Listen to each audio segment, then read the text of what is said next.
Hello, welcome, and thanks for listening to Carbon Cli-MATES, an energy podcast dedicated to discussing all things energy, carbon, and sustainability.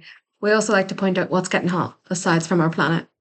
I'm your host, Enya, and today I'm joined by my Carbon Cli-MATE and co-host, Vibhuti, who I will be introducing shortly. Before we get into today's topic, Vibhuti, can you tell me how's your week been? And just can you tell us a bit about yourself? Hey Anna, work-wise, the week has been pretty good. I have been introduced to a few new projects as well, so going all grand, all solid. And personally, like on the weekends, it was pretty chill. I kept it low key, and just stayed in, watched a few movies, Yeah. catch up with a few of my friends, and of course, somebody's birthday was there on this weekend, Yes, and yes. I had fun. That here I had fun as well. Oh, I think a lot of people had fun. Definitely. But I was paying for it the next Somebody's birthday bash. yeah, birthday bash. I was paying for it. I did nothing the next day. Oh, okay. So we went out on the Saturday, and then the Sunday I just absolutely chilled, and the Sunday was my birthday. Of So course, but the location was beautiful, and it was a good crack. yes, it was here. There's worth if anyone is looking for a new place. Go for a bit of food or some drinks on a nice Saturday or Sunday. It is a very sophisticated, lovely place, and we we kind of walked in with Definitely, I can vouch for it. Plus one. yes. Oh, that's good. Oh, brilliant. And Well, could you tell us your job title? right now I'm working as a sustainability engineer at Building Performance Prediction. And it's kind of my third month now in this role. I've been learning so much so far, and it's been a great experience. Mm-hmm. And Yeah, that's amazing. 3 months. I remember when you first started. It's floating. I know, and it didn't even doesn't even feel like the 3 months have passed by. It was so quick, Mhm. and still learning something new every day. Here, I've been in this job for about it's my sixth year. Oh, And I'm still learning something every day. wow, wow! That much consistency is what I look for.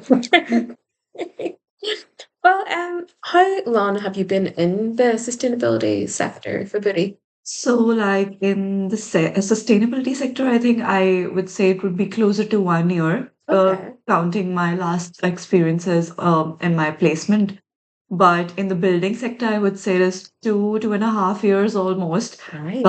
counting my years of architecture and the job I used to do back at home in India. So, yeah, Okay, very good. So you did an architecture degree. yeah, Right. That's amazing. Oh my goodness. yeah. Like how long was it? Was it I know here they've got like it's like 5 years or Yeah, it something. is 5 years. Back at home, it's 5 years, and like after that, you get your license and like practicing license. So I do have that, but I think it's only for India, and some of like the same license can be used in some of the mid eastern countries as well. Mhm. But yeah, it's been fun, and I've been working with buildings like kind of quite a few years now. So yeah, kind of used to it. That's class. That's what we love to hear. Like this is the whole point. Like I wanted for the podcast, I wanted to get on Yeah. experts and Of course, people. everyone knows like construction is kind of the most like the biggest causes of like climate change and a lot of waste. Mhm. And of course, it's time of the like need of the hour to sort it out and like work towards it. Exactly. Well said, Fibidi, well said. So yeah, school. So here, before you go to university, we've got secondary schools, kind of the same in India. Yeah, like I'm not too sure, but I think you have a year longer than us. But like we do have a senior secondary schools, and when you get to choose your own subjects, like you get kind of more streamlined towards your fields and what you want to do in future. Right, okay. And see when you were like at that level, did you ever envisage yourself in the sustainable or in this particular sector? Honestly, no, not really. I thought at that time I knew that I want to go into architecture or some civil engineering kind of subject, that includes buildings, but I never thought like I would go into sustainability. That actually evolved later on when I actually started studying architecture. Amazing. Yeah. Like class. Yeah, no, here I'm the same. See, when I was in secondary school, I was applying for zoology courses. Like, so I could have been working with animals. And I Yeah. realized you had to be good at biology, Mhm. which I wasn't. So, Yeah, nobody is good at that. so my I don't like biology either. so my fallback was engineering, of course. Of course. But Um, yeah, not bad. So far so good. well, that's good. Do you find there was any encouragement to enter like was there much encouragement from the likes of your teachers to like pursue the sector you wanted or Yeah, so like I had one of my dissertation professors. So he kind of knew like, I got kind of interested in environmental management and sustainability kind of in my fourth year of architecture. And at that time, he kind of pushed me or like kind of encouraged me to go for masters as well. And then I thought might as well because I kind of wanted to go for a master's degree, Mhm. but I was not sure which subject I would be pursuing. Maybe Okay. I actually thought maybe landscape architecture, but I really wanted to go into sustainability and green buildings. So that's why I chose like my master's in sustainable development. Okay. Nice. Nice. Yeah. Brilliant. Okay, well thanks for telling us about yourself. We're a bit more familiar with you for the Yeah. okay, well I want to dive into your job a bit now. Oh, yeah. Can you give us a brief summary of what a sustainability assessor slash engineer does? Like what's your day to day like? So usually, like this job involves a huge learning curve for me, considering I'm kind of fresh to a lot of things. Mhm. But conducting BREEAM assessments involves a lot of, going through a lot of drawings, interacting with building engineers, chasing them for a lot of you know, proofs and materials to be included in our assessments. And I'm kind of new to that, but I find it really informative. And, interacting with these people is teaching me so much.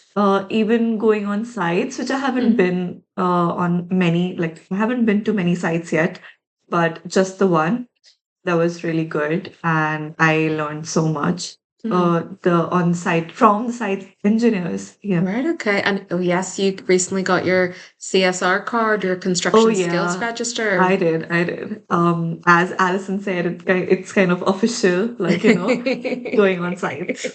It's funny. I think I got mine first in 2017, 2018. Yeah. And then that was fine. But then there's some sort of change in regulations where you weren't a health and safety Hmm. worker anymore. You got changed to labor. And then Yeah. then those regulations changed again, and then Oh, okay. or they can be used in the UK. It was something like that. So now I think it's again going back to health and safety. I'm not too sure. I just remember there was that change because Okay. Yeah. I was actually not aware about it, but I just got my CSR labor card only recently. So yeah. it's yeah. You know you have to do your hair nice that day to get the photo. Yeah, you do. That's brilliant. So you talk to a lot of engineers, and when you're in the office doing your job, which you're going to dive more into, um, like, would you find yourself dealing with lots of different types of software? Yeah, I do actually. Quite recently, I started working on carbon calculations. Hmm. And I got to know about one Click LCA. Like, obviously, it's kind of a famous software, and a lot of people are using it. A lot of Hmm. engineers, BIM designers, and like everybody's using that right now. But I kind of used it only for materials, not for buildings. So I'm kind of getting ahead with that. It's a very friendly and like a very handy software. Okay. And other than that, I did get to know about this software called BCIS. It's Building Cost Information Service Software, which actually tells us about cost and the carbon of the material. Ooh. But just to let everyone know, the EPD database of that software is kind of limited. It's not as as in depth as one click LCA, but it is kind of handy. And you said EPD there. Can you explain to us what that means? So EPDs is like environmental product declarations. And it's kind of, the products that we use and the materials that we use in construction, they kind of like, It's kind of like an environmental declaration of the types of materials. yes, yes, it is. And it tells us about the sourcing of the materials as well. And the manufacturers kind of have that thing which I recently learned about, that they get some certifications for the responsible sourcing of materials, which actually gets you the green building certifications as well if you submit that certificate for the assessments. Right. Okay. Well, very informative, Vibhuti. So today's episode is going to be focusing on some aspects of BREEAM. Vibhuti, you mainly deal with BREEAM assessments and collating and collecting information from on those assessments. We previously had Mark Clements on the podcast, giving Oh, an yeah. introduction to BREEAM and all his knowledge. Mark's a BREEAM assessor and also BREEAM AP. AP standing for Applied Professional. But yeah, going to be talking a bit more about that. So you kind of knew before you came into this role, you kind of did know a bit about BREEAM, isn't that right? Yeah, so like I just knew the full form, and like, um that it's kind of a green building assessment that people do to get a score on their buildings, and like to conduct an analysis for green building, and how, carbon neutral is that. And but in depth, I got to know about in my current role. Obviously, like working with Mark, I'm sure his podcast would be so informative. He has been working with BREEAM for a longer time, and I know even I am learning so much working with him. Not I'm not an AP yet, but I do help with assessments, the BREEAM assessments. That's class. That's Yeah. class. Okay, well, Fibidi, thanks for explaining a bit more about BREEAM. So, BREEAM is an environmental rating that can be applied to a construction or community project. It is pretty much an environmental assessment that you can score on, and what you score determines the rating of your project. So, if you get over 85%, the project is outstanding. If you get over 70%, it's excellent. Over 55%, it's very good. 45% good. And pass is 30%. And if you don't get 30%, then it's unclassified. Yeah, you won't get the certification. Yeah. But yeah, and Mark was like in his podcast, it went into detail about the different sections. Yeah. So I've got a wee question for you. Could you tell me how many sections there are in a BREEAM assessment? I think there are 10 categories. Yeah. Yes, that is Yeah. correct. So I'm just going to run down through them now. There is management, health and well-being, energy, transport, water, materials, waste, land use and ecology, pollution, and then there's another one that you can add on dependent on what your score is or what credits you target, called innovation. So 10 possible sections can be assessed in total. I actually forgot innovation, to be honest, because innovation is kind of a tricky one, because when you are trying to achieve some of the credits, you have to so innovation credit you get when you target for the exemplary credits. So you score those exemplary credits when you provide some more evidences and some extra commitment and research about, the other 9 credits that you Yeah. already mentioned. So, yeah. Okay. Excellent. Excellent. And I kind of wanted to delve. Yeah, I said delve. And I kind of wanted to delve a bit more into BREEAM itself. One of the sections being that of materials. I think, like, I kind of know about, but I think you know about because you recently passed your low carbon, your you recently passed your LCA analysis. Yeah, I did. I did. I actually attended the Click LCA bootcamp just to get an idea about how to use the software. And so basically, Click LCA is used for the material section of BREEAM. And we use that to get an idea about the embodied carbon of a specific material. Um, and yeah, it was an interesting session, and I did get a certification. I gave an exam, and I got that certification. Congratulations. Thank you. When are we going for pints to celebrate? Definitely. I don't drink, but I will accompany you with a pint of glass or a pint of Coke. Listen, you can watch me drink, okay? For sure. But no, that's really great to hear because, as you said previously, buildings and construction, they make up around 40% of the world's carbon emissions. And further into that, majority of it is the types of materials that the building uses. So LCAs, I've seen a prominent rise in them in the last number of years. Remember back in 2018, 2019, they weren't really around the field. And then I think as soon as maybe end of 2019, 2020 hit, everyone had to do an LCA because of new regulations and BRE advised, etc.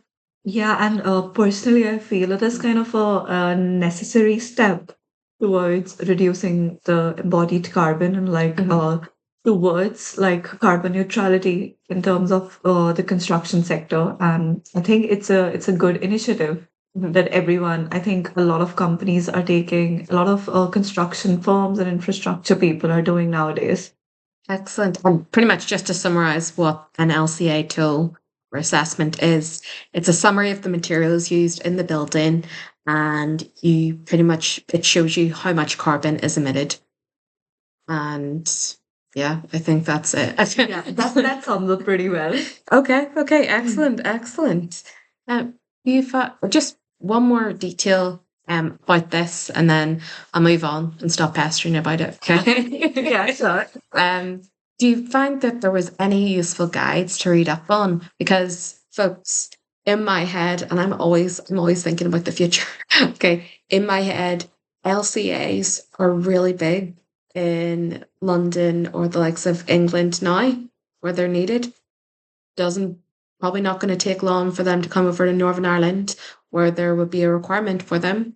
I say not take long, it's probably going to take 5 years. That's my estimation.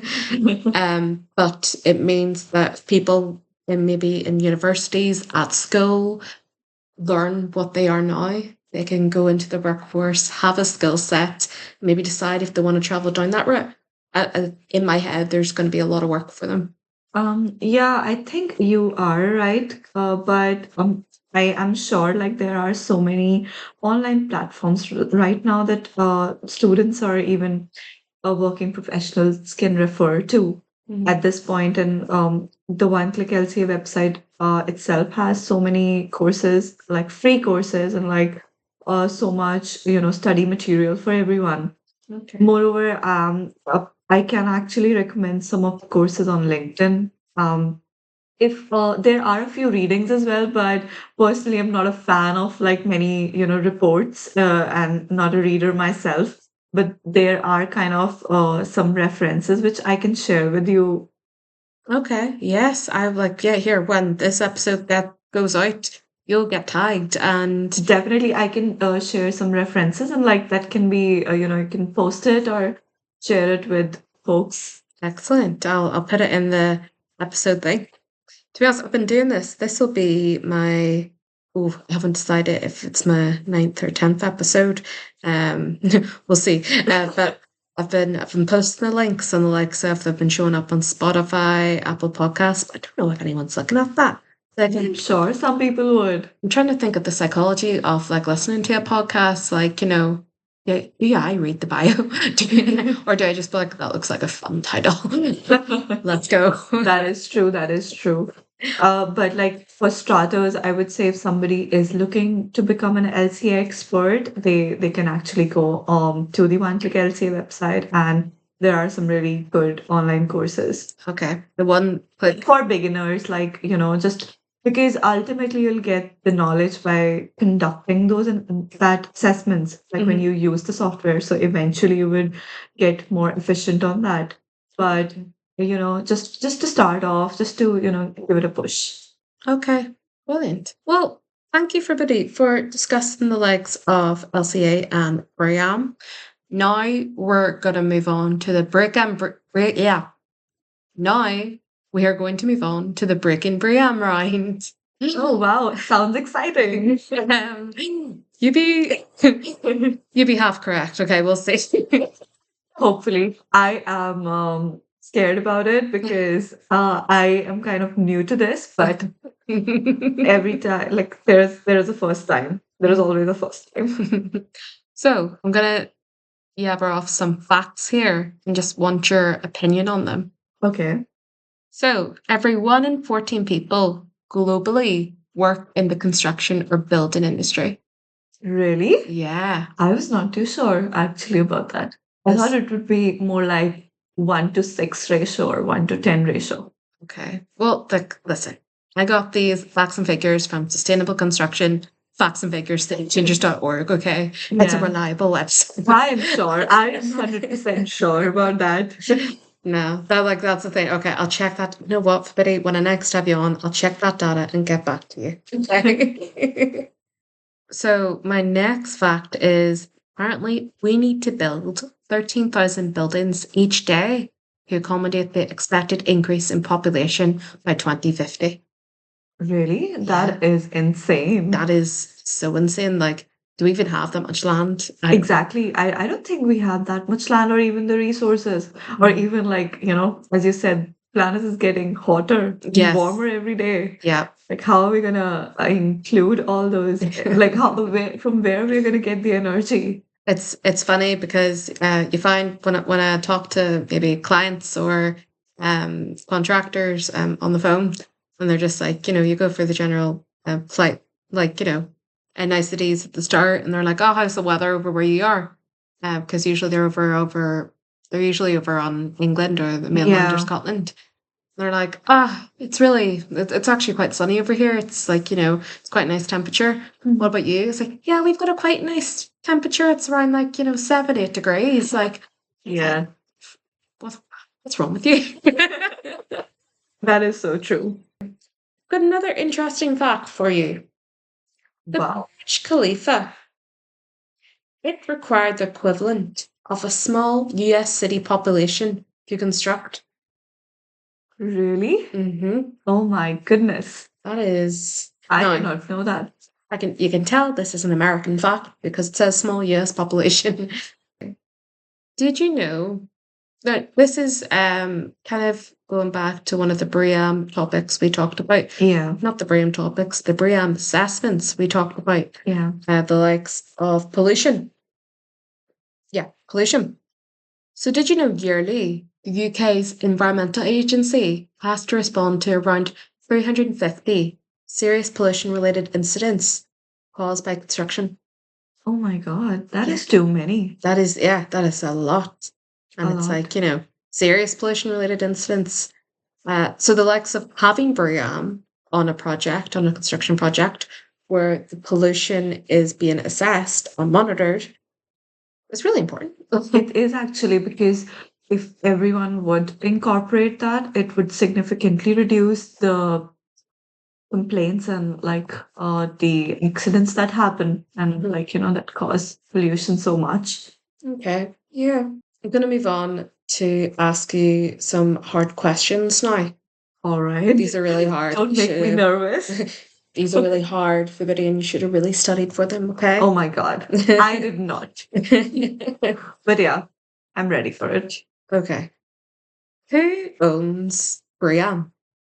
So the BRE Trust owns the BREEAM. BRE would be Building Research Establishment. If somebody doesn't know about that, and that's it. I know that. Okay, that's actually very good. Okay, the BRE. Do you know when they were founded?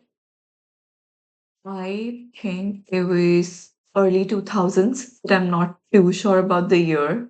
Okay, you're a bit off. You're a bit off. Okay, it was 1921. Okay. Oh my goodness, really? I'm just a bit off. But the BRE is a really big body. Got some notes on them here. I'm just going to pull them up. Yeah. But I know what you're talking about. BREEAM offices, which is kind of the first kind of BREEAM assessment. BREEAM for offices. It was launched as an environmental assessment in around 1990 or 1991. Oh, so like the 90s. Okay. Yeah, that's when the first kind of BREEAM assessment. But the likes of BRE, they've been around since 1921. And it was originally started as part of the British Civil Service to improve the quality of housing in the United Kingdom. Oh, wow. So, I was a little off. yeah, here, just a little. Listen, you can take that fact, you can keep it, okay? Definitely, I will remember it now. Yeah, speaking of buildings, okay, in my head, I'm trying to think of I've got a pun. I'm just trying to think of the acceptable delivery for it. But a lot of buildings, like one of the places I want to go is Egypt. And did you hear about the pyramids Yeah, they I built have. out of chocolate and nuts?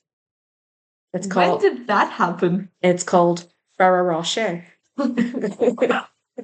That is a good one. That is a Um, good one. the mechanical engineer who told me this, okay, shout out to Ryan, okay? Like, thanks for giving that to me before the, Definitely. I wanted to squeeze that in because, like, listen, I love puns. I absolutely love puns. But we love it too. And I love seeing other people's reactions to puns. And like, Oh, yeah. it's whether I know, like, okay, I can tell that one or I can't. No, that was a good one. That was definitely a good one. Thank you for your validation. I do appreciate it. I'm sure everyone is going to enjoy that. Okay. I'm gonna ask you another hard question. Okay. Bring it on. Get ready. To the nearest 100,000, do you know how many buildings have been BREEAM certified? I would say maybe around like 400,000. And just a random guess. You know what? You're really close. You're really close. Really? It's 55. Like Oh. 5,500. Hold on. Oh, 550,000. 550,000. Oh, so not that bad. Not bad. Only a Yeah. couple. Only 150,000 Yeah. off. In my defense, I can say that I read that fact a few like months ago, so it could be an old one. You know what? That's I like that. You're covering all bases, okay? Like, that's it. Okay. I'm gonna ask you another question, and then Yes. that's us tidied up, okay? We'll wrap up. Okay. All right. Do you know how many buildings or how many assessments have been registered with BREEAM? I cannot even make a random guess of Okay. that, to be honest, because I'm sure it's going to be too many. Okay. Well, I got this from the BRE website. So Okay. apparently over 2 million are registered for certification in more than 50 countries. Oh my God. See, I couldn't have guessed that. I couldn't have. Listen, it's like, But that's a good thing, I would say. Like it's we're working our way towards net zero. exactly. And just like to point out, like, if it's BREEAM registered, doesn't necessarily mean it's like a new building. There's also different types of BREEAM. Yeah. Can you name them for me? It could be a new building, it could be a retrofitted building, and it could be a refurb. So the retrofitting and refurb would be the same project, I think. Yeah. And there would be a building that is demolished or is about to be demolished. But yeah, there's a BREEAM in use, assessment and also BREEAM communities Yeah. assessment. So yeah, the more you know. We've talked a lot about BREEAM today, a lot about A LCA. lot about LCAs and BREEAM stuff, I'm sure. And it was really, really informative for myself as well with all your interesting facts and funny puns. But thank you very much. You can come back, okay? You can. I am up for the next episode. Stay tuned, guys. Excellent. Well, just before we wrap up, can you tell me what you enjoy most about your work? So, like, I'm obviously really enjoying working with my brilliant colleagues and learning so much from everyone and so much about green building certifications and BREEAM. But yeah, I'm looking forward to, making change with all the knowledge I have. And I'm sure like every baby step counts. So yeah, I'm just trying to get, do my bit towards environment and the climate that I can. We should get you. You should be a poster child for like BPP. Like it's like you just give speeches on like this is the Oh, great change. that is very very scary for me because I'm kind of scared about like speeches and being around too many people. But I'll definitely give it a go, maybe. Here, don't even. I was at a conference on Friday, and I thought there's about 400 people there, Oh my God. and they were going for questions, and I thought I'll ask a question. That'll be fine. And I was kind of like interested, like or like I really wanted to ask like one of the panel members a question, because he said something which I'll come back to after, but he like as soon as the microphone came to me, and I'm like, okay, you can ask your question. So I stood up and I thought, yeah, this is gonna be fine. Like I do this, like, on the side, like, I'm used to speaking. See, as soon as everyone turned around Yeah. and looked at me, my voice was the Oh my shakiest it had God. ever been. I know. I've been there. I've been there, and it's like you were obviously around 400 people. I was in a class of 40 students, and still my voice is shaking. So I've been there. Been there, done that. Mhm. But another thing I just wanted to say about why embodied carbon is important, like, Yes. looking at materials is important. One of the panel members, they had mentioned that their company, it was like, oh yeah, we're going green, like it's really green because it was using an alternative fuel.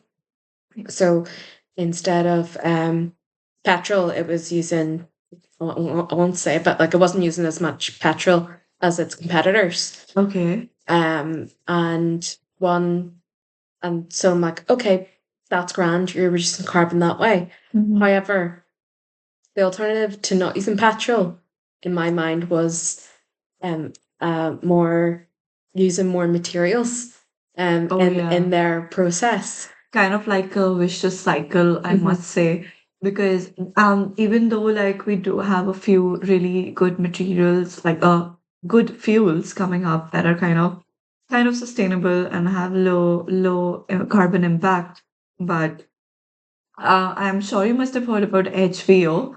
That H- is HVO, hydro vegetable oil, that has been used on sites by a lot yes. of companies. I think that's kind of an alternative for diesel and petrol for the Mhm. equipments on site. Okay. I got to know about this kind of recently, and I wasn't aware about it before. But that is also not 100% sustainable, but it's still better than the other alternatives. Okay. Okay. But yeah, that was my point. If you're using Yeah. like more materials than like in the likes of embodied carbon, Oh are you yeah. really? Are you really saving Yeah, something? Are yeah. you really reducing carbon? That is actually like, sad. Hmm. And that's how we end the podcast. Thank you so much, everyone, for listening. Yes. Well, Vibhuti, thank you for coming on. You've been absolutely great. And I'll be sure to have you back on. Anytime, I would love to be back.